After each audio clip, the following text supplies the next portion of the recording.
ਜਦੋਂ ਵਿਦੇਸ਼ਾਂ ਵਿੱਚ ਸਿੱਖਾਂ ਨੂੰ ਪੱਗ ਨਹੀਂ ਸੀ ਬੰਨ੍ਹਣ ਦਿੰਦੇ, ਕਾਲਜਾਂ ਯੂਨੀਵਰਸਿਟੀਆਂ ਵਿੱਚ ਟੋਪ ਪਾ ਕੇ ਜਾਣਾ ਪੈਂਦਾ ਸੀ, ਉਦੋਂ ਇੱਕ ਸੰਤ ਜਿਨ੍ਹਾਂ ਨੇ ਸਿੱਖਾਂ ਨੂੰ ਪੱਗ ਬੰਨ੍ਹਣ ਦਾ ਅਧਿਕਾਰ ਲੈ ਕੇ ਦਿੱਤਾ। ਤੇ ਜਦੋਂ ਕੈਨੇਡਾ ਵਰਗੇ ਦੇਸ਼ਾਂ ਵਿੱਚ ਸਿੱਖ ਆਪਣੇ ਪਰਿਵਾਰ ਨਹੀਂ ਬੁਲਾ ਸਕਦੇ ਸੀ, ਨਾਗਰਿਕਤਾ ਲੈਣ ਦਾ ਅਧਿਕਾਰ ਨਹੀਂ ਸੀ, ਉਦੋਂ ਇੱਕ ਸੰਤ ਜਿਨ੍ਹਾਂ ਨੇ ਸਿੱਖਾਂ ਨੂੰ ਨਾਗਰਿਕਤਾ ਦਾ ਅਧਿਕਾਰ ਲੈ ਕੇ ਦਿੱਤਾ। ਜਦੋਂ ਕੈਨੇਡਾ ਵਿੱਚੋਂ ਸਿੱਖਾਂ ਨੂੰ ਖਦੇੜਿਆ ਜਾਣਾ ਸੀ, ਉਦੋਂ ਇੱਕ ਸੰਤ ਜਿਨ੍ਹਾਂ ਨੇ ਅੱਗੇ ਹੋ ਕੇ ਪੈਰਵਾਈ ਕੀਤੀ ਤੇ ਸਿੱਖ ਕੈਨੇਡਾ ਵਿੱਚ ਵਸਾਏ ਗਏ, ਉਹ ਸੰਤ ਜਿਨ੍ਹਾਂ ਨੇ ਕੈਨੇਡਾ, ਅਮਰੀਕਾ, ਲੰਡਨ ਤੇ ਹੋਰ ਬਹੁਤ ਸਾਰੇ ਦੇਸ਼ਾਂ ਵਿੱਚ ਪਹਿਲੇ ਸਿੱਖ ਗੁਰਦੁਆਰੇ ਸਥਾਪਿਤ ਕੀਤੇ। ਹਾਂਜੀ ਦੋਸਤੋ, ਮੈਂ ਗੱਲ ਕਰ ਰਿਹਾ ਸੰਤ ਤੇਜਾ ਸਿੰਘ ਜੀ ਦੀ। ਅੱਜ ਆਪਾਂ ਗੱਲ ਕਰਾਂਗੇ ਸੰਤ ਤੇਜਾ ਸਿੰਘ ਜੀ ਦੇ ਜੀਵਨ ਬਾਰੇ, ਜਿਨ੍ਹਾਂ ਨੇ ਆਪਣੇ ਜੀਵਨ ਵਿੱਚ ਬਹੁਤ ਵਿਲੱਖਣ ਕਾਰਜ ਕੀਤੇ। ਸਵਾਗਤ ਹੈ ਤੁਹਾਡਾ ਸਾਡੇ ਚੈਨਲ ਦੇ ਉੱਤੇ ਤੇ ਸਾਡੇ ਇਸ ਖਾਸ ਪ੍ਰੋਗਰਾਮ ਦੇ ਵਿੱਚ, ਜਿਸ ਵਿੱਚ ਅਸੀਂ ਗੱਲ ਕਰਾਂਗੇ ਸੰਤ ਬਾਬਾ ਤੇਜਾ ਸਿੰਘ ਜੀ ਬਾਰੇ। ਸੋ ਜਿਹੜੇ ਦੋਸਤ ਸਾਡੇ ਚੈਨਲ ਤੇ ਨਵੇਂ ਨੇ, ਚੈਨਲ ਨੂੰ ਜਰੂਰ ਸਬਸਕ੍ਰਾਈਬ ਕਰਿਓ, ਬੈਲ ਆਈਕਨ ਨੂੰ ਜਰੂਰ ਦਬਾਇਓ ਤਾਂ ਕਿ ਅਜਿਹੀਆਂ ਆਉਣ ਵਾਲੀਆਂ ਵੀਡੀਓਜ਼ ਤੁਹਾਡੇ ਤੱਕ ਪਹੁੰਚ ਸਕਣ। ਤੇ ਵੀਡੀਓ ਨੂੰ ਵੱਧ ਤੋਂ ਵੱਧ ਸ਼ੇਅਰ ਕਰਿਓ ਤਾਂ ਕਿ ਅਜਿਹੀਆਂ ਸ਼ਖਸੀਅਤਾਂ ਦੇ ਬਾਰੇ ਜਿਹੜਾ ਹੋਰ ਲੋਕਾਂ ਨੂੰ ਵੀ ਪਤਾ ਲੱਗ ਸਕੇ। ਸੋ ਆਓ ਆਪਾਂ ਅੱਜ ਗੱਲਬਾਤ ਕਰਦੇ ਹਾਂ ਜਿਹੜੀ ਉਹ ਸੰਤ ਬਾਬਾ ਤੇਜਾ ਸਿੰਘ ਜੀ ਦੇ ਜੀਵਨ ਤੇ ਕਰਦੇ ਹਾਂ। ਸੰਤ ਤੇਜਾ ਸਿੰਘ ਜੀ ਦਾ ਜਨਮ ਮਾਤਾ ਰਾਮ ਕੌਰ ਦੀ ਕੁੱਖੋਂ ਪਿਤਾ ਡਾਕਟਰ ਰੱਲਾ ਜੀ, ਜਿਹੜੇ ਕਿ ਲਾਹੌਰ ਜੇਲ੍ਹ ਦੇ ਵਿੱਚ ਡਾਕਟਰ ਦਾ ਕੰਮ ਕਰਦੇ ਸੀ, ਡਾਕਟਰ ਰੱਲਾ ਜੀ ਦੇ ਘਰ 14 ਮਈ 1877 ਈਸਵੀ ਨੂੰ ਗੁਜਰਾਂਵਾਲਾ ਦੇ ਪਿੰਡ ਬੱਲੋਵਾਲੀ ਵਿਖੇ ਹੋਇਆ, ਜਿਹੜਾ ਕਿ ਅੱਜ ਕੱਲ੍ਹ ਪਾਕਿਸਤਾਨ ਦੇ ਵਿੱਚ ਹੈ। ਤੇ ਬਾਬਾ ਜੀ ਦਾ ਜਿਹੜਾ ਪਹਿਲਾ ਨਾਮ ਬਚਪਨ 'ਚ ਰੱਖਿਆ ਗਿਆ ਨਿਰੰਜਨ ਸਿੰਘ ਮਹਿਤਾ ਰੱਖਿਆ ਗਿਆ। ਬਾਬਾ ਜੀ ਨੇ ਮੁੱਢਲੀ ਵਿੱਦਿਆ, ਕਿਉਂਕਿ ਪਿਤਾ ਜੀ ਜੇਲ੍ਹ ਦੇ ਵਿੱਚ ਡਾਕਟਰ ਸੀ, ਸੋ ਮੁੱਢਲੀ ਵਿੱਦਿਆ ਜਿਹੜੀ ਬਚਪਨ ਦੇ ਵਿੱਚ ਜਿਹੜੀ ਪ੍ਰਾਪਤ ਕੀਤੀ ਉਹ ਅੰਗਰੇਜ਼ੀ ਸਕੂਲਾਂ ਵਿੱਚ ਹੀ ਕੀਤੀ। ਜੇਲ੍ਹ ਦੇ ਵਿੱਚ ਅੰਗਰੇਜ਼ੀ ਸਕੂਲਾਂ ਦੇ ਵਿੱਚ ਹੀ, ਚਾਹੇ ਉਹ ਲਾਹੌਰ ਤੋਂ ਹੋ ਜਾਂ ਫਾਜ਼ਿਲਕਾ ਤੋਂ ਹੋ, ਉਹ ਸੰਤ ਜੀ ਨੇ ਜਿਹੜੀ ਮੁੱਢਲੀ ਵਿੱਦਿਆ ਉਹ ਲਾਹੌਰ ਤੋਂ, ਤੇ ਜਿਹੜਾ ਇਹਨਾਂ ਦਾ ਮੀਡੀਅਮ ਸੀ, ਮਾਧਿਅਮ ਸੀ, ਉਹ ਅੰਗਰੇਜ਼ੀ ਹੀ ਰਿਹਾ। ਉਸ ਤੋਂ ਬਾਅਦ ਬਾਬਾ ਜੀ ਨੇ 1900 ਈਸਵੀ ਵਿੱਚ ਜਿਹੜੀ LLB ਦੀ ਡਿਗਰੀ 1900 ਈਸਵੀ ਵਿੱਚ LLB ਦੀ ਡਿਗਰੀ ਜਿਹੜੀ ਪ੍ਰਾਪਤ ਕਰ ਲਈ, ਅਤੇ 1901 ਈਸਵੀ ਦੇ ਵਿੱਚ ਸੰਤ ਜੀ ਨੇ MA ਇੰਗਲਿਸ਼ ਦੀ ਜਿਹੜੀ ਡਿਗਰੀ ਉਹ ਪ੍ਰਾਪਤ ਕਰ ਲਈ। ਉਹ LLB ਦੀ ਡਿਗਰੀ ਸੀਗੀ ਸੰਤ ਜੀ ਕੋਲ, ਤੇ ਇਹਨਾਂ ਨੇ ਵਕਾਲਤ ਵੀ ਸ਼ੁਰੂ ਕੀਤੀ। MA ਇੰਗਲਿਸ਼ ਦੇ ਦੌਰਾਨ ਇਹਨਾਂ ਨੇ ਵਕਾਲਤ ਕੀਤੀ, ਪਰ ਵਕਾਲਤ ਦਾ ਜਿਹੜਾ ਪੇਸ਼ਾ ਹੈ ਉਸ ਦੇ ਵਿੱਚ ਥੋੜਾ ਝੂਠ ਵੀ ਬੋਲਣੇ ਪੈਂਦੇ ਨੇ। ਸੰਤ ਜੀ ਇਸ ਕਿੱਤੇ ਨੂੰ ਨਫ਼ਰਤ ਕਰਨ ਲੱਗੇ ਤੇ ਥੋੜੇ ਟਾਈਮ ਵਿੱਚ ਹੀ ਉਹਨਾਂ ਨੇ ਇਹ ਜਿਹੜਾ ਵਕਾਲਤ ਕਰਨੀ ਉਹ ਛੱਡ ਦਿੱਤੀ। ਇਸ ਤੋਂ ਬਾਅਦ ਸੰਤ ਜੀ ਨੇ 1901 ਦੇ ਵਿੱਚ ਹੀ ਇੱਕ ਲੋਨ ਮਹਿਕਮੇ ਦਾ ਇਮਤਿਹਾਨ ਦਿੱਤਾ, ਜਿਹਦੇ ਵਿੱਚ ਸੰਤ ਜੀ ਪਹਿਲੇ ਨੰਬਰ ਤੇ ਆਏ। ਪਰ ਇੱਥੇ ਵੀ ਉਹਨਾਂ ਦਾ ਚਿੱਤ ਨਹੀਂ ਲੱਗਿਆ, ਕਿਉਂਕਿ ਚਾਹੇ ਅੰਗਰੇਜ਼ੀ ਮਾਧਿਅਮ ਸਕੂਲਾਂ ਦੇ ਵਿੱਚ ਪੜ੍ਹੇ ਹੋਣ ਕਰਕੇ ਥੋੜਾ ਨਾਸਤਿਕ ਪ੍ਰਵਿਰਤੀ ਦੇ ਸੀ, ਪਰ ਗਰੀਬਾਂ ਦੇ ਮਜ਼ਲੂਮਾਂ ਤੇ ਦਇਆ ਆਉਂਦੀ ਸੀ। ਸੋ ਲੋਨ ਮਹਿਕਮੇ ਵਿੱਚ ਜਦੋਂ ਇੱਥੇ ਨੌਕਰੀ ਕੀਤੀ ਤਾਂ ਜਿਹੜੇ ਗਰੀਬ ਸੀਗੇ ਲੋਨ ਇਕੱਠਾ ਕਰਕੇ, ਜਿਹੜਾ ਨੀਚੇ ਲੋਨ ਹੁੰਦਾ ਸੀ ਉਹਨੂੰ ਇਕੱਠਾ ਕਰਕੇ ਆਪਣਾ ਰੋਜੀ ਰੋਟੀ ਤੋਰਦੇ ਸੀ, ਸੋ ਉਹਨਾਂ ਨੂੰ ਫੜਨਾ ਪੈਂਦਾ ਸੀ।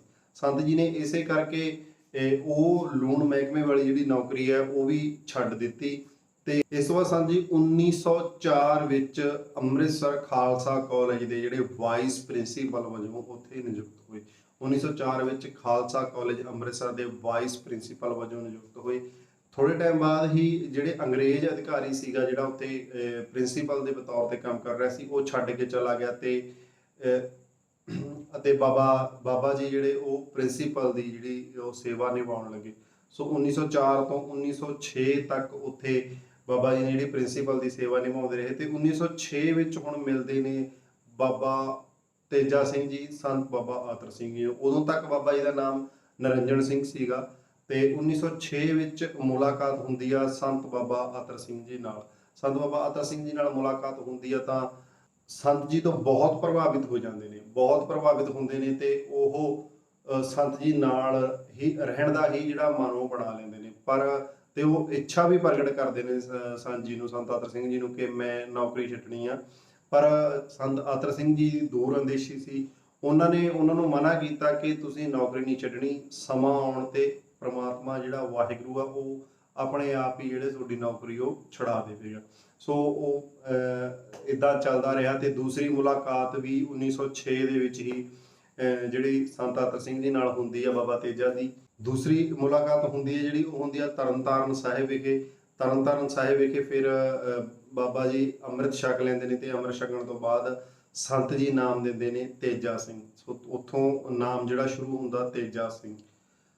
ਸੰਤ ਜੀ ਨੇ ਬਾਬਾ ਤੇਜਾ ਸਿੰਘ ਜੀ ਨੂੰ ਕਿਹਾ ਕਿ ਹੁਣ ਜਿਹੜਾ ਪੱਛਮੀ ਵਿੱਦਿਆ ਦਾ ਸੁਮੇਲ ਹੈ, ਪੱਛਮੀ ਵਿੱਦਿਆ ਤੇ ਧਾਰਮਿਕ ਵਿੱਦਿਆ ਦਾ ਇੱਕ ਸੁਮੇਲ ਬਣਾਉਣਾ ਚਾਹੀਦਾ ਆਪਾਂ ਨੂੰ। ਤੇ ਜਿਹੜੀ ਵਿੱਦਿਆ, ਤਾਂ ਕਿ ਜਿਹੜੇ ਬੱਚੇ ਨੇ ਉਹ ਗੁਰਮਤਿ ਧਾਰਮਿਕ ਵਿੱਦਿਆ ਦੇ ਨਾਲ ਨਾਲ ਜਿਹੜੀ ਦੁਨਿਆਵੀ ਵਿੱਦਿਆ ਉਹ ਵੀ ਹਾਸਲ ਕਰਨ। ਤੇ ਬਾਬਾ ਜੀ ਨੇ ਮਸਤਵਾਣਾ ਸਾਹਿਬ ਵਿਖੇ ਇੱਕ ਕਾਲਜ ਖੋਲ੍ਹਣ ਲਈ ਕਿਹਾ। ਪਰ ਉਸ ਤੋਂ ਪਹਿਲਾਂ ਸੰਤ ਜੀ ਨੇ ਤੇਜਾ ਸਿੰਘ ਨੂੰ ਕਿਹਾ ਕਿ ਤੁਸੀਂ ਲੰਡਨ ਜਾਓ, ਬਾਹਰ ਵਿਦੇਸ਼ਾਂ ਵਿੱਚ ਜਾਓ ਤੇ ਉੱਥੇ ਜਾ ਕੇ ਨਾਲੇ ਤਾਂ ਸਿੱਖ ਧਰਮ ਦਾ ਪ੍ਰਚਾਰ ਕਰੋ, ਗੁਰੂ ਨਾਨਕ ਦੇਵ ਜੀ ਦੇ ਆਸ਼ੇ ਨੂੰ ਦੂਰ ਦੂਰ ਤੱਕ ਫੈਲਾਓ, ਤੇ ਨਾਲੇ ਉੱਥੋਂ ਜਿਹੜੀ ਪੱਛਮੀ ਵਿੱਦਿਆ ਉਹ ਗ੍ਰਹਿਣ ਕਰੋ। ਫਿਰ ਆਪਾਂ ਇੱਥੇ ਉਹ ਪੱਛਮੀ ਵਿੱਦਿਆ ਨੂੰ ਲੈ ਕੇ ਆਪਣੇ ਨੂੰ ਗੁਰਮਤਿ ਆਸੇ ਅਨੁਸਾਰ ਵੀ ਜਿਹੜੀ ਵਿੱਦਿਆ ਮਿਲੂਗੀ ਤੇ ਜਿਹੜੀ ਬਾਹਰਲੀ ਦੁਨਿਆਵੀ ਵਿੱਦਿਆ ਉਹ ਵੀ ਦੇਵਾਂਗੇ। ਸੋ ਸੰਤ ਅਤਰ ਸਿੰਘ ਜੀ ਨੇ ਜਿਹੜਾ ਇਹ ਦੂਰ ਅੰਦੇਸ਼ੀ ਸੀ, ਉਹਨਾਂ ਨੇ ਧਾਰਮਿਕ ਅਤੇ ਦੁਨਿਆਵੀ ਦੋਨਾਂ ਵਿੱਦਿਆ ਨੂੰ ਇਕੱਠਾ ਕਰਕੇ ਇੱਕ ਜਿਹੜੀ ਪਰੰਪਰਾ ਸੀਗੀ ਉਹ ਚਲਾਈ ਸੀ। ਤੇ ਜਿਸ ਦੇ ਆਸੇ ਅਨੁਸਾਰ ਬਾਬਾ ਤੇਜਾ ਜੀ ਨੂੰ ਉਹਨਾਂ ਨੇ ਹੁਕਮ ਕੀਤਾ ਕਿ ਤੁਸੀਂ ਪੜ੍ਹਾਈ ਵੀ ਕਰਕੇ ਆਓ ਅਤੇ ਦੁਨੀਆ ਵਿੱਚ ਸਿੱਖ ਧਰਮ ਦਾ ਜਿਹੜਾ ਪ੍ਰਚਾਰ ਆ ਉਹ ਵੀ ਕਰੋ। ਸੋ ਇਸ ਚੀਜ਼ ਨੂੰ, ਇਸ ਆਸ਼ੇ ਨੂੰ ਲੈ ਕੇ ਬਾਬਾ ਤੇਜਾ ਸਿੰਘ ਜੀ 1906 ਵਿੱਚ ਹੀ ਲੰਡਨ ਲਈ ਰਵਾਨਾ ਹੋ ਗਏ। ਉਹਨਾਂ ਨੇ ਪ੍ਰਿੰਸੀਪਲ ਦਾ ਅਹੁਦਾ ਛੱਡ ਦਿੱਤਾ ਤੇ ਲੰਡਨ ਚਲੇ ਗਏ। ਲੰਡਨ ਪਹੁੰਚ ਕੇ ਉਹਨਾਂ ਨੇ ਕੈਂਬਰਿਜ ਯੂਨੀਵਰਸਿਟੀ ਵਿੱਚ doctor of science the degree ਲਈ ਜਿਹੜਾ ਉਹ ਦਾਖਲਾ ਲਿਆ। ਹੁਣ ਇੱਥੇ ਪਹਿਲਾ ਉਹ ਸਮਾਂ ਆਉਂਦਾ ਜਦੋਂ ਇੱਥੇ ਕਿਸੇ ਵੀ ਸਿੱਖ ਵਿਦਿਆਰਥੀ ਨੂੰ ਜਾਂ ਕਿਸੇ ਵੀ ਨੂੰ ਪੱਗ ਬੰਨ੍ਹ ਕੇ ਯੂਨੀਵਰਸਿਟੀ ਅੰਦਰ ਦਾਖਲ ਹੋਣ ਦੀ ਜਿਹੜੀ ਉਹ ਇਜਾਜ਼ਤ ਨਹੀਂ।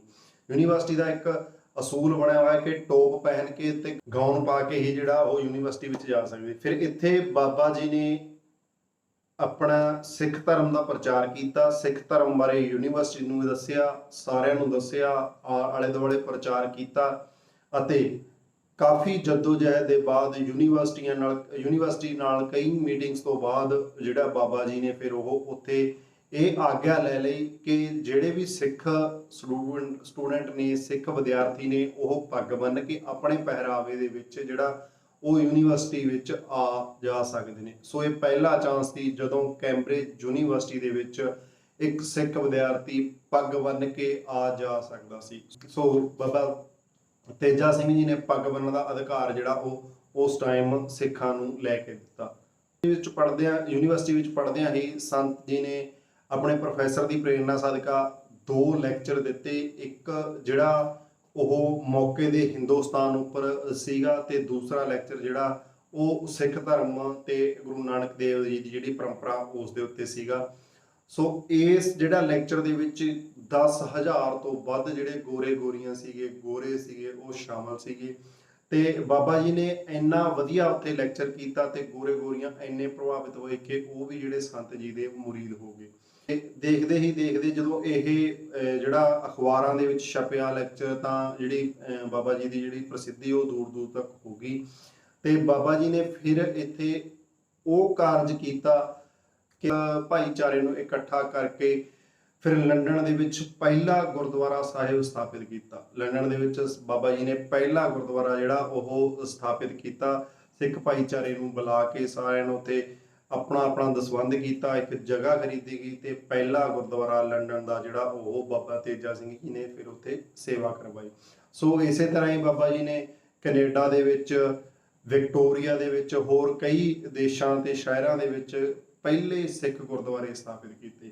ਤੇ ਇੱਕ ਹੋਰ ਜਦੋਂ ਵਿਕਟੋਰੀਆ ਦੇ ਵਿੱਚ ਪਹਿਲਾ ਨਗਰ ਕੀਰਤਨ ਜਿਹੜਾ ਉਹ ਬਾਬਾ ਤੇਜਾ ਸਿੰਘ ਜੀ ਨੇ ਹੀ ਕੀਤਾ, ਜਿਸ ਦੇ ਵਿੱਚ ਬਹੁਤ ਸਾਰੇ ਸਿੱਖ ਤੇ ਨਾਲ ਗੋਰੀਆਂ ਜਿਹੜੇ ਕਿ ਬਾਬਾ ਜੀ ਦੇ ਉਦੋਂ ਮੁਰੀਦ ਬਣ ਗਏ ਸੀਗੇ, ਬਾਬਾ ਜੀ ਦੇ ਲੈਕਚਰਾਂ ਤੋਂ ਪ੍ਰਭਾਵਿਤ ਹੋ ਕੇ ਆਏ ਸੀਗੇ, ਉਹ ਵੀ ਇਸ ਨਗਰ ਕੀਰਤਨ ਦੇ ਵਿੱਚ ਸ਼ਾਮਲ ਸੀਗੇ। ਤੇ ਬਹੁਤ ਵਿਸ਼ਾਲ ਨਗਰ ਕੀਰਤਨ ਜਿਹੜਾ ਵਿਕਟੋਰੀਆ ਸ਼ਹਿਰ ਦੀਆਂ ਗਲੀਆਂ ਵਿੱਚ ਗੁਰੂ ਗ੍ਰੰਥ ਸਾਹਿਬ ਜੀ ਦੇ ਓਟ ਆਸਰੇ ਹੇਠ ਜਿਹੜਾ ਨਿਕਲ ਰਿਹਾ ਸੀ ਤੇ ਗੋਰੇ ਗੋਰੀਆਂ ਇਸ ਨੂੰ ਦੇਖ ਕੇ ਬਹੁਤ ਹੈਰਾਨ ਹੋ ਰਹੇ ਸੀ ਤੇ ਪਹਿਲਾ ਵਿਸ਼ਾਲ ਨਗਰ ਕੀਰਤਨ ਬਾਬਾ ਤੇਜਾ ਸਿੰਘ ਜੀ ਨੇ ਵਿਕਟੋਰੀਆ ਸ਼ਹਿਰ ਦੇ ਵਿੱਚ ਕੱਢਿਆ। ਸਿੱਖ ਧਰਮ ਦਾ ਪ੍ਰਚਾਰ ਜਿਹੜਾ ਉਹ ਹੋਰ ਬਹੁਤ ਜ਼ਿਆਦਾ ਹੋਇਆ। ਸੋ ਇਸੇ ਸਮੇਂ ਦੌਰਾਨ ਜਦੋਂ ਬਾਬਾ ਤੇਜਾ ਸਿੰਘ ਜੀ ਵੱਖ-ਵੱਖ ਸ਼ਹਿਰਾਂ ਦਾ ਦੌਰਾ ਕਰ ਰਹੇ ਸੀਗੇ, ਪਹਿਲੇ ਗੁਰਦੁਆਰੇ ਜਿਹੜੇ ਬਣਾ ਰਹੇ ਸੀਗੇ, ਉਹਨਾਂ ਦੀ ਮੁਲਾਕਾਤ ਇੱਥੇ ਗਦਰੀ ਬਾਬਿਆਂ ਨਾਲ ਵੀ ਹੁੰਦੀ ਹੈ। ਗਦਰੀ ਬਾਬਿਆਂ ਦੇ ਬਾਬਾ ਸੋਹਣ ਸਿੰਘ ਭਕਨਾ ਜੀ ਨਾਲ ਵੀ ਮੁਲਾਕਾਤ ਹੁੰਦੀ ਹੈ ਤੇ ਉਹਨਾਂ ਨਾਲ ਵੀ ਕੁਝ ਸਮਾਂ ਜਿਹੜਾ ਇਤਿਹਾਸ ਦੇ ਸਰੋਤਾਂ ਵਿੱਚ ਆਉਂਦਾ, ਕੁਝ ਸਮਾਂ ਉਹਨਾਂ ਨਾਲ ਵੀ ਉੱਥੇ ਉਹ ਵਿਚਰਦੇ ਨੇ। ਪਰ ਜਿਹੜਾ ਬਾਬਾ ਜੀ ਦਾ ਮਕਸਦ ਸੀਗਾ ਉਹ ਸਿੱਖ ਧਰਮ ਦਾ ਪ੍ਰਚਾਰ ਸੀਗਾ। ਸੋ ਸਿੱਖ ਧਰਮ ਦੇ ਪ੍ਰਚਾਰ ਤੇ ਚਲਦਿਆਂ ਬਾਬਾ ਜੀ ਦੀ ਜਿਹੜੀ ਡਿਗਰੀ ਹੈ ਉਹ ਵੀ ਵਿੱਚੇ ਹੀ ਛੁੱਟ। ਸੋ ਇੱਥੇ ਹੀ ਇੱਕ ਹੋਰ ਘਟਨਾ ਆਉਂਦੀ ਹੈ ਜਦੋਂ 1908 ਦੇ ਲਾਗੇ ਤਾਗੇ ਸਿੱਖਾਂ ਨੂੰ ਕੈਨੇਡਾ ਚੋਂ ਕੱਢ ਕੇ ਇੱਕ ਮਾੜੇ ਮੁਲਕ ਬ੍ਰਿਟਿਸ਼ ਹਾਰਵਰਡ ਭੇਜਣ ਦਾ ਜਿਹੜਾ ਅੰਗਰੇਜ਼ ਸਰਕਾਰ ਨੇ ਜਿਹੜਾ ਫੁਰਨਾ ਬਣਾ ਲਿਆ ਸੀਗਾ ਕਿ ਸਿੱਖਾਂ ਨੂੰ ਇੱਥੋਂ ਸਾਰਿਆਂ ਨੂੰ ਕੱਢ ਕੇ ਆਪਾਂ ਉੱਥੇ ਚਲੇ ਜਾਂਦੇ ਆ, ਉੱਥੇ ਭੇਜ ਦਿੰਦੇ ਆ ਜਿੱਥੇ ਕਿ ਪਹਿਲਾਂ ਹੀ ਬਿਮਾਰੀਆਂ ਚੱਲ ਰਹੀਆਂ ਸੀਗੀ ਤੇ ਲੋਕ ਮਰ ਰਹੇ ਸੀਗੇ। ਉਹਨਾਂ ਨੇ ਇਹ ਸੋਚਿਆ ਕਿ ਸਿੱਖਾਂ ਨੂੰ ਆਪਾਂ ਇੱਥੋਂ ਕੱਢ ਕੇ ਉੱਥੇ ਜਾਂ ਤਾਂ ਮਰ ਜਾਣਗੇ ਇਹ ਜਾਂ ਫਿਰ ਇੱਥੋਂ ਛੱਡ ਕੇ ਚਲੇ ਜਾਣਗੇ। ਸੋ ਸਿੱਖਾਂ ਨਾਲ ਜਿਹੜੀ ਨਫ਼ਰਤ ਸੀਗੀ ਉਹ ਬਹੁਤ ਸੀਗੀ। ਤੋਂ ਬਾਬਾ ਜੀ ਨੇ ਇੱਥੇ ਕਾਨੂੰਨੀ ਲੜਾਈ ਦਾ ਵੀ ਸਹਾਰਾ ਲਿਆ ਤੇ ਆਪ ਵੱਧ ਚੜ ਕੇ ਹਿੱਸਾ ਲਿਆ, ਜਿਸ ਦੇ ਵਿੱਚ ਗਦਰੀ ਬਾਬੇ ਵੀ ਸ਼ਾਮਲ ਹੋਏ ਤੇ ਹੋਰ ਬਹੁਤ ਜਿਹੜੇ ਇੰਡੀਅਨ ਤੇ ਪੰਜਾਬੀ ਉੱਥੇ ਸੀਗੇ ਉਹ ਸ਼ਾਮਲ ਹੋਏ ਤੇ ਗੱਲ ਮਨਾਉਣ ਵਿੱਚ ਸਫਲ ਰਹੇ ਕਿ ਜਿਹੜੇ ਪੰਜਾਬੀ ਨੇ ਜਾਂ ਇੰਡੀਅਨ ਨੇ ਉਹ ਕੈਨੇਡਾ ਨੂੰ ਛੱਡ ਕੇ ਕਿਸੇ ਵੀ ਹੋਰ ਦੇਸ਼ ਵਿੱਚ ਨਹੀਂ ਜਾਣਗੇ। ਸੋ ਜਿਹੜਾ ਬਾਬਾ ਜੀ ਨੇ ਉੱਥੇ ਵੀ ਇੱਕ ਲੈਕਚਰ ਦਿੱਤੇ, ਇੱਕ ਹਾਲ ਦੇ ਵਿੱਚ ਬਹੁਤ ਜਿੱਥੇ ਭਾਰੀ ਇਕੱਠ ਸੀ ਉੱਥੇ ਲੈਕਚਰ ਦਿੱਤਾ ਤੇ ਜਿਹੜੀ ਇਹ ਮੰਗ ਹੈ ਫਿਰ ਇਹ ਅਖਬਾਰਾਂ ਵਿੱਚ ਛਪੀ ਤੇ ਜਿਸ ਦੇ ਅੱਗੇ ਸਰਕਾਰ ਨੂੰ ਝੁਕਣਾ ਪਿਆ ਤੇ ਜਿਹੜੇ ਪੰਜਾਬੀ ਤੇ ਇੰਡੀਅਨ ਨੇ ਜਿਹੜੇ ਉਹ ਕੈਨੇਡਾ ਵਿੱਚ ਹੀ ਵਸ ਗਏ। ਤੇ ਫਿਰ ਜਿਹੜੇ ਉਹ ਸੀ ਆਪਣੇ ਬੱਚੇ ਨਹੀਂ ਬੁਲਾ ਸਕਦੇ ਸੀ, ਨਾਗਰਿਕਤਾ ਦਾ ਅਧਿਕਾਰ ਨਹੀਂ ਮਿਲਦਾ ਸੀ, ਤਾਂ ਬਾਬਾ ਜੀ ਨੇ ਇਹ ਵੀ ਨਾਗਰਿਕਤਾ ਦਾ ਅਧਿਕਾਰ ਆ ਜਿਹੜਾ ਉਹ ਵੀ ਲੈ ਕੇ ਦਿੱਤਾ ਤੇ ਇਹ ਵੀ ਜਿਹੜੀ ਹੋਈ ਕਿ ਉਹ ਆਪਣੇ ਪਰਿਵਾਰ ਜਿਹੜੇ ਪਿੱਛੋਂ ਬੁਲਾ ਸਕਦੇ ਸੀ। ਬਾਬਾ ਜੀ ਨੇ ਇਸ ਦੇ ਲਈ ਸਿੱਖਾਂ ਨੂੰ ਕਿਹਾ ਕਿ ਆਪਾਂ ਇੱਥੇ ਜ਼ਮੀਨਾਂ ਖਰੀਦੀਏ, ਜ਼ਮੀਨਾਂ ਖਰੀਦ ਕੇ ਫਿਰ ਉਹ ਪੱਕੇ ਵਸੇਵੇ ਬਣ ਗਏ ਤੇ ਪੱਕੇ ਵਸੇਵਿਆਂ ਨਾਲ ਹੀ ਫਿਰ ਉਹਨਾਂ ਨੂੰ ਨਾਗਰਿਕਤਾ ਦਾ ਅਧਿਕਾਰ ਵੀ ਮਿਲਿਆ ਤੇ ਉਹ ਪਿੱਛੋਂ ਜਿਹੜੇ ਆਪਣੇ ਪਰਿਵਾਰ ਹੈ ਉਹ ਵੀ ਬੁਲਾਉਣ ਲੱਗ ਪਏ। ਸੋ ਇਹ ਸਾਰੇ ਕਾਰਜ ਕਰਦਿਆਂ ਬਾਬਾ ਜੀ ਦੀ ਜਿਹੜੀ ਡਿਗਰੀ ਹੈ ਉਹ ਅਧੂਰੀ ਰਹਿ ਗਈ ਤੇ ਸੰਗਤ ਨੇ ਬਾਬਾ ਜੀ ਨੂੰ ਕਿਹਾ ਕਿ ਤੁਸੀਂ ਆਪਣੀ ਜਿਹੜੀ ਡਿਗਰੀ ਹੈ ਉਹ ਪੂਰੀ ਕਰੋ। ਬਾਬਾ ਜੀ ਨੇ ਜਦੋਂ ਡਿਗਰੀ ਪੂਰੀ ਕਰਨ ਲਈ ਹਾਰਵਰਡ ਯੂਨੀਵਰਸਿਟੀ ਵਿੱਚ ਦੁਬਾਰਾ ਦਾਖਲਾ ਲੈਣਾ ਚਾਹਿਆ ਤਾਂ ਜਿਹੜੀ ਇਹ ਬ੍ਰਿਟਿਸ਼ ਹੰਟਰਸ ਵਾਲੀ ਘਟਨਾ ਜਿਸ ਦੇ ਵਿੱਚ ਬਾਬਾ ਜੀ ਨੇ ਹਿੱਸਾ ਲਿਆ ਅਤੇ ਕਿਸੇ ਨੂੰ ਦੇਸ਼ ਨਹੀਂ ਛੱਡਣਾ ਪਿਆ, ਇਸ ਕਰਕੇ ਬਾਬਾ ਜੀ ਨੂੰ ਦਾਖਲਾ ਨਾ ਮਿਲਿਆ। ਫਿਰ ਬਾਬਾ ਜੀ ਨੇ ਕੋਲੰਬੀਆ ਯੂਨੀਵਰਸਿਟੀ 'ਚ ਟਰਾਈ ਕੀਤਾ, ਉੱਥੇ ਵੀ ਦਾਖਲਾ ਨਾ ਮਿਲਿਆ। ਇਸ ਤੋਂ ਬਾਅਦ ਬਾਬਾ ਜੀ ਨੇ ਹਾਰਵਰਡ ਯੂਨੀਵਰਸਿਟੀ ਤੋਂ ਜਿਹੜੀ ਆਪਣੀ MA ਡਿਗਰੀ ਜਿਹੜੀ ਬਾਬਾ ਜੀ ਨੇ ਪ੍ਰਾਪਤ ਕੀਤੀ। ਇਸ ਤਰ੍ਹਾਂ ਫਿਰ ਬਾਬਾ ਜੀ ਨੇ ਡਿਗਰੀ ਪ੍ਰਾਪਤ ਕਰਕੇ ਹਿੰਦੁਸਤਾਨ ਜਾਣ ਦਾ ਮਨ ਬਣਾਇਆ। ਉਹ ਕਈ ਦੇਸ਼ਾਂ ਵਿੱਚੋਂ ਹੁੰਦੇ ਹੋਏ ਹਿੰਦੁਸਤਾਨ ਗਏ। ਇਹ ਦੇਸ਼ ਸੀ Yokohama, Japan, Vancouver, Victoria, Hong Kong, Singapore ਤੇ ਹੋਰ ਬਹੁਤ ਸਾਰੇ ਦੇਸ਼ਾਂ ਵਿੱਚ ਦੀ ਹੁੰਦੇ ਹੋਏ ਉਹ ਫਿਰ ਵਾਪਸ ਇੰਡੀਆ ਆ ਗਏ, ਹਿੰਦੁਸਤਾਨ ਪਹੁੰਚ ਗਏ। ਇੱਥੇ ਆ ਕੇ ਬਾਬਾ ਜੀ ਨੇ ਮਸਤੂਆਣਾ ਸਾਹਿਬ ਵਿਖੇ ਜਿਹੜਾ ਗੁਰਦੁਆਰਾ ਸਾਹਿਬ ਅਤੇ ਗੁਰਮਤਿ ਕਾਲਜ ਜਿਹੜਾ ਬਣਵਾਇਆ ਤੇ ਮਸਤੂਆਣਾ ਸਾਹਿਬ ਵਾਲਾ ਕਾਲਜ ਅੱਜ ਵੀ ਉਸੇ ਤਰ੍ਹਾਂ ਚੱਲ ਰਿਹਾ ਹੈ, ਉਸੇ ਸੰਪਰਦਾ ਦੇ ਅਧੀਨ ਜਿਹੜਾ ਚੱਲ ਰਿਹਾ। ਤੋਂ ਸੰਤ ਬਾਬਾ ਤੇਜਾ ਸਿੰਘ ਜੀ ਨੇ ਮਸਤੂਆਣਾ ਸਾਹਿਬ ਵਿਖੇ ਕਾਲਜ ਬਣਵਾਇਆ ਅਤੇ ਹੋਰ ਬਹੁਤ ਸਾਰੇ ਵਿਦਿਆਲਿਆ ਵਿੱਚ ਜਿਵੇਂ ਭਦੌੜ ਕੰਨਿਆ ਮਹਾਵਿਦਿਆਲਿਆ ਅਤੇ ਬਨਾਰਸ ਯੂਨੀਵਰਸਿਟੀ ਜਿਸ ਦਾ ਸੰਤ ਬਾਬਾ ਆਤਰ ਸਿੰਘ ਜੀ ਨੇ ਹੀ ਨੀਂਹ ਪੱਥਰ ਰੱਖਿਆ ਸੀ। ਬਨਾਰਸ ਯੂਨੀਵਰਸਿਟੀ ਵਿੱਚ ਬਾਬਾ ਜੀ ਨੇ ਬਤੌਰ ਪ੍ਰਿੰਸੀਪਲ ਜਿਹੜੀ ਉੱਥੇ ਸੇਵਾ ਨਿਭਾਈ ਅਤੇ ਹੋਰ ਵੀ ਵੱਖ-ਵੱਖ ਯੂਨੀਵਰਸਿਟੀਆਂ ਤੇ ਵਿਦਿਆਲਿਆਂ ਵਿੱਚ ਜਿਹੜੀ ਉਹ ਪ੍ਰਿੰਸੀਪਲ ਦੀ ਸੇਵਾ ਨਿਭਾਉਂਦੇ ਰਹੇ। ਸਿੱਖ ਲੀਗ ਦੇ ਵਿੱਚ ਵੀ ਵੱਧ ਚੜ ਕੇ ਭੂਮਿਕਾ ਨਿਭਾਈ। ਗੁਰੂ ਕਾ ਬਾਗ ਮੋਰਚਾ ਦੇ ਵਿੱਚ ਵੀ ਬਹੁਤ ਵੱਡੀ ਭੂਮਿਕਾ ਨਿਭਾਈ। ਦੂਸਰੀ ਸਿੱਖ ਲੀਗ ਦੇ ਦੌਰਾਨ ਜਦੋਂ ਉਸਦੀ ਇੱਕ ਮੀਟਿੰਗ ਸੀ ਤਾਂ ਬਾਬਾ ਜੀ ਦੀ ਮੁਲਾਕਾਤ ਜਿਹੜੀ ਉਹ ਮਹਾਤਮਾ ਗਾਂਧੀ ਨਾਲ ਵੀ ਹੁੰਦੀ ਆ ਉੱਥੇ ਤੇ ਮਹਾਤਮਾ ਗਾਂਧੀ ਜੀ ਨੂੰ ਬਾਬਾ ਜੀ ਇਹ ਬਚਨ ਕਰਦੇ ਨੇ ਕਿ ਜਿਹੜੀ ਤੁਹਾਡੀ ਨਾਮ ਮਿਲਵਰਤਨ ਲਹਿਰ ਹੈ ਉਹਦਾ ਕੋਈ ਰਿਜ਼ਲਟ ਨਹੀਂ ਨਿਕਲਣਾ। ਬਾਬਾ ਜੀ ਦੀ ਇਹ ਵੀ ਦੂਰ ਅੰਦੇਸ਼ੀ ਸੀਗੀ ਕਿ ਜਿਹੜੀ ਤੁਹਾਡੀ ਨਾਮ ਮਿਲਵਰਤਨ ਲਹਿਰ ਹੈ ਉਹ ਕਾਮਯਾਬ ਨਹੀਂ ਹੋਏਗੀ। ਸੋ ਬਾਬਾ ਜੀ ਨੇ ਪਹਿਲਾਂ ਗਦਰੀ ਬਾਬਿਆਂ ਨਾਲ ਵੀ ਵਿਦੇਸ਼ਾਂ ਵਿੱਚ ਰਹਿ ਕੇ ਕੁਝ ਹਿੱਸਾ ਪਾਇਆ, ਉਹਨਾਂ ਨਾਲ ਰਹੇ। ਤੇ ਇਸ ਤੋਂ ਬਾਅਦ ਇੱਥੇ ਆ ਕੇ ਜਿਵੇਂ ਗੁਰੂ ਕਾ ਬਾਗ ਮੋਰਚਾ, ਸਿੱਖ ਲੀਗ ਦੇ ਵਿੱਚ ਵੀ ਜਿਹੜਾ ਉਹ ਆਪਣਾ ਹਿੱਸਾ ਯੋਗਦਾਨ ਪਾਉਂਦੇ ਰਹੇ। ਇਸ ਤੋਂ ਬਾਅਦ ਸੰਤ ਜੀ ਕਾਫੀ ਸਮਾਂ ਗੁਜਰਾਂਵਾਲੇ ਰਹੇ ਅਤੇ ਫਿਰ 1953 ਦੇ ਲਗਭਗ ਸੰਤ ਜੀ ਪੂਰਬੀ ਅਫਰੀਕਾ ਵੀ ਗਏ। ਪੂਰਬੀ ਅਫਰੀਕਾ ਵੀ ਸਿੱਖੀ ਦਾ ਪ੍ਰਚਾਰ ਕਰਨ ਲਈ ਜਿਹੜੇ ਸੰਤ ਤੇਜਾ ਸਿੰਘ ਜੀ 1953 ਦੇ ਲਗਭਗ ਜਿਹੜੇ ਉਹ ਗਏ। ਤੇ ਯੁਗਾਂਡਾ ਦੇਸ਼ ਦੇ ਵਿੱਚ ਸੰਤ ਜੀ ਨੇ ਦੂਰ ਅੰਦੇਸ਼ੀ ਨੂੰ ਭਾਵਦੇ ਹੋਏ ਸਿੱਖਾਂ ਨੂੰ ਪਹਿਲਾਂ ਹੀ ਉੱਥੇ ਆਗਾਹ ਕਰ ਦਿੱਤਾ ਸੀ ਕਿ ਤੁਸੀਂ ਜਾਂ ਤਾਂ ਹਿੰਦੁਸਤਾਨ ਵਿੱਚ ਜਾਂ ਕੋਈ ਕਿਸੇ ਹੋਰ ਦੇਸ਼ਾਂ ਵਿੱਚ ਆਪੋ ਆਪਣੇ ਟਿਕਾਣੇ ਬਣਾ ਲਓ, ਕਿਉਂਕਿ ਇੱਥੋਂ ਦਾ ਜਿਹੜਾ ਮਾਹੌਲ ਹੈ ਉਹ ਠੀਕ ਨਹੀਂ ਹੈ, ਤੁਹਾਨੂੰ ਕਿਸੇ ਵੇਲੇ ਵੀ ਇੱਥੋਂ ਜਿਹੜਾ ਉਜੜਨਾ ਪੈ ਸਕਦਾ। ਸੋ ਉਸ ਤੋਂ ਬਾਅਦ ਇਹੀ ਹੋਇਆ, ਯੁਗਾਂਡਾ ਦੇ ਰਾਸ਼ਟਰਪਤੀ ਨੇ ਉੱਥੋਂ ਜਿਹੜਾ ਸਿੱਖਾਂ ਨੂੰ ਜਾਂ ਹੋਰਾਂ ਨੂੰ ਉੱਥੋਂ ਉਜਾੜ ਦਿੱਤਾ। ਪਰ ਸੰਤ ਜੀ ਦੇ ਦੱਸੇ ਮੁਤਾਬਕ ਸਿੱਖ ਪਹਿਲਾਂ ਹੀ ਚੇਤਨ ਸੀ, ਉਹਨਾਂ ਨੇ ਪਹਿਲਾਂ ਹੀ ਹਿੰਦੁਸਤਾਨ ਜਾਂ ਕਿਸੇ ਹੋਰ ਦੂਸਰੇ ਦੇਸ਼ਾਂ ਵਿੱਚ ਆਪੋ ਆਪਣੇ ਜਿਹੜੇ ਟਿਕਾਣੇ ਬਣਾ ਲਏ ਸੀ ਤੇ ਵੱਡਾ ਇੱਕ ਨੁਕਸਾਨ ਹੋਣੋਂ ਜਿਹੜਾ ਬਚ ਗਿਆ, ਤਾਂ ਸਿੱਖ ਆਪੋ ਆਪਣੇ ਟਿਕਾਣਿਆਂ ਤੇ ਜਿਹੜੇ ਜਾ ਪਹੁੰਚੇ। ਇੱਥੇ ਪੂਰਬੀ ਅਫਰੀਕਾ ਦੇ ਦੇਸ਼ਾਂ 'ਚ ਇਸ ਏਰੀਏ ਦੇ ਵਿੱਚ ਸਿੱਖੀ ਦਾ ਪ੍ਰਚਾਰ ਕਰਨ ਤੋਂ ਬਾਅਦ ਬਾਬਾ ਤੇਜਾ ਸਿੰਘ ਜੀ ਵਾਪਸ ਹਿੰਦੁਸਤਾਨ ਆ ਗਏ। ਤੇ ਫਿਰ ਇਸ ਤੋਂ ਬਾਅਦ ਬਾਬਾ ਜੀ ਚੀਮਾ ਸਾਹਿਬ, ਸੰਤ ਬਾਬਾ ਅਤਰ ਸਿੰਘ ਦਾ ਜਿਹੜਾ ਜਨਮ ਸਥਾਨ ਹੈ ਚੀਮਾ ਸਾਹਿਬ, ਉੱਥੇ ਆ ਕੇ ਬਾਬਾ ਅਤਰ ਸਿੰਘ ਜੀ ਦੇ ਜਨਮ ਸਥਾਨ ਦੀ ਜਿਹੜੀ ਸੇਵਾ ਉਹ ਕੀ ਕਰਵਾਈ। ਬਾਬਾ ਜੀ ਦਾ ਗੁਰਦੁਆਰਾ ਜਨਮ ਸਥਾਨ ਸਾਹਿਬ ਜਿਹੜਾ ਉਹ ਉਸ ਦੀ ਸੇਵਾ ਕਰਵਾਈ। ਤੇ ਫਿਰ ਕਾਫੀ ਸਮਾਂ ਉਹ ਇੱਥੇ ਹੀ ਰਹੇ। ਕੁਝ ਸਮਾਂ ਉਹਨਾਂ ਨੇ ਪਾਉਂਟਾ ਸਾਹਿਬ ਅਤੇ ਬੜੂ ਸਾਹਿਬ ਵੀ ਬਿਤਾਇਆ। ਪਾਉਂਟਾ ਸਾਹਿਬ ਵੀ ਜਿਹੜਾ ਅਸਥਾਨ ਬਣਵਾਇਆ ਤੇ ਬੜੂ ਸਾਹਿਬ ਵੀ। ਤੇ ਫਿਰ ਚੀਮੇ ਦੀ ਸੰਗਤ ਜਿਹੜੀ ਬਾਬਾ ਜੀ ਨੂੰ ਦੁਬਾਰਾ ਫਿਰ ਚੀਮਾ ਸਾਹਿਬ ਲੈ ਆਈ ਤੇ ਫਿਰ ਅੰਤ ਵੇਲੇ ਤੱਕ ਬਾਬਾ ਤੇਜਾ ਸਿੰਘ ਜੀ ਜਿਹੜਾ ਚੀਮਾ ਸਾਹਿਬ ਹੀ ਰਹੇ। ਅਖੀਰ 3 ਜੁਲਾਈ 1956 ਨੂੰ ਬਾਬਾ ਤੇਜਾ ਸਿੰਘ ਜੀ, ਸੰਤ ਤੇਜਾ ਸਿੰਘ ਜੀ ਜਿਹੜਾ ਉਹ ਅਕਾਲ ਚਲਾਣਾ ਕਰ ਗਏ। ਤੇ ਆਪਣੇ ਆਖਰੀ ਸਮੇਂ ਤੱਕ ਬਾਬਾ ਤੇਜਾ ਸਿੰਘ ਜੀ ਸੰਤ ਅਤਰ ਸਿੰਘ ਜੀ ਦੇ ਜਿਹੜੇ ਜਨਮ ਸਥਾਨ ਦੀ ਉਹ ਸੇਵਾ ਕਰਦੇ ਰਹੇ।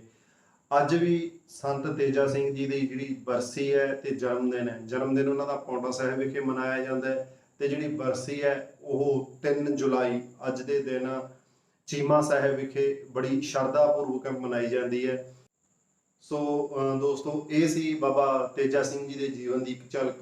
ਤੁਹਾਨੂੰ ਸਾਡੀ ਇਹ ਵੀਡੀਓ ਕਿਵੇਂ ਲੱਗੀ ਸਾਨੂੰ ਕਮੈਂਟ ਕਰਕੇ ਜ਼ਰੂਰ ਦੱਸਿਓ। ਵੀਡੀਓ ਨੂੰ ਵੱਧ ਤੋਂ ਵੱਧ ਸ਼ੇਅਰ ਕਰਿਓ ਤਾਂ ਕਿ ਇਸ ਮਹਾਨ ਸ਼ਖਸੀਅਤ ਬਾਰੇ ਬਹੁਤ ਲੋਕਾਂ ਤੱਕ ਜਿਹੜੀ ਇਹ ਜਾਣਕਾਰੀ ਪਹੁੰਚ ਸਕੇ ਕਿ ਕਿਸ ਨੇ ਪਹਿਲੇ ਸਿੱਖ ਗੁਰਦੁਆਰੇ ਵਿਦੇਸ਼ਾਂ ਵਿੱਚ ਬਣਾਏ ਅਤੇ ਸਿੱਖਾਂ ਨੂੰ ਜਿਹੜਾ ਯੂਨੀਵਰਸਿਟੀ ਵਿੱਚ ਪੱਗ ਬੰਨ੍ਹ ਕੇ ਲੈ ਕੇ ਜਾਣ ਦਾ ਜਿਹੜਾ ਅਧਿਕਾਰ ਉਹ ਲੈ ਕੇ ਦਿੱਤਾ। ਸੋ ਵੀਡੀਓ ਨੂੰ ਵੱਧ ਤੋਂ ਵੱਧ ਸ਼ੇਅਰ ਕਰਿਓ। ਮਿਲਦੇ ਹਾਂ ਤੁਹਾਨੂੰ ਕਿਸੇ ਹੋਰ ਵੀਡੀਓ ਦੇ ਵਿੱਚ ਕਿਸੇ ਹੋਰ ਸ਼ਖਸੀਅਤ ਦੇ ਜੀਵਨ ਬਾਰੇ। ਤਦ ਤੱਕ ਦੇ ਲਈ ਵਾਹਿਗੁਰੂ ਜੀ ਕਾ ਖਾਲਸਾ, ਵਾਹਿਗੁਰੂ ਜੀ।